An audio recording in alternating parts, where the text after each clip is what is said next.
প্ৰিয় বন্ধু বান্ধৱীসকল, মই আজি ওলাই আহিছোঁ বৰাগী মঠলৈ। কাৰণ এই বৰাগী মঠত প্ৰত্যেক বছৰে আমি শৰাই ভাগি আগবঢ়াবলৈ বুলি আহোঁ। যিহেতু আজি মোৰ সৰু ল'ৰাটোৰ জন্মদিন, গতিকে প্ৰত্যেক বছৰে অহাৰ দৰে এইবাৰো আহিছোঁ বৰাগী মঠত শৰাই ভাগি আগবঢ়াই দিওঁ বুলি।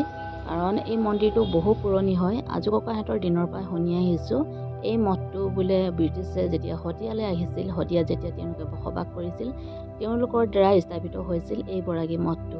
বৰাগী মঠটোক মঠ বুলি কয় বা থান বুলি কয়, মন্দিৰ বুলি কোৱা নহয়। আজু ককাহঁতে কোৱা শুনিছিলোঁ এই স্থানেদি যেতিয়া ব্ৰিটিছসকলৰ গাড়ীবোৰ অহা যোৱা কৰিছিলে, এই ঠাইৰ ওচৰতে তেওঁলোকৰ যান বাহনবোৰ হেনো খুব বেয়া হৈছিল। তেতিয়া এজন সন্যাসীয়ে আহি তেওঁলোকক কৈছিল হেনো যে এই ঠাইত বৰাগী মঠ এটা স্থাপন কৰিবলৈ। আৰু তেওঁলোকে এই কথাটো শুনি তেওঁলোকৰ দ্বাৰাই এই বৰাগী মঠটো স্থাপিত কৰা হয়।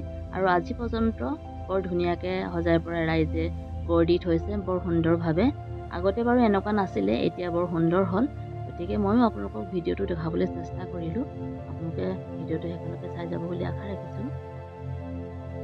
দেখিছেনে, ইয়াত ভক্তসকলে পাৰ চৰাই মনৰ কামনা সিদ্ধি অৰ্থে উৰুৱাই দিয়ে। আৰু সেই পাৰ চৰাই আজি বহুত জাক হ'ল আৰু বৰ ধুনীয়াকৈ সজাই পৰাই থৈছে।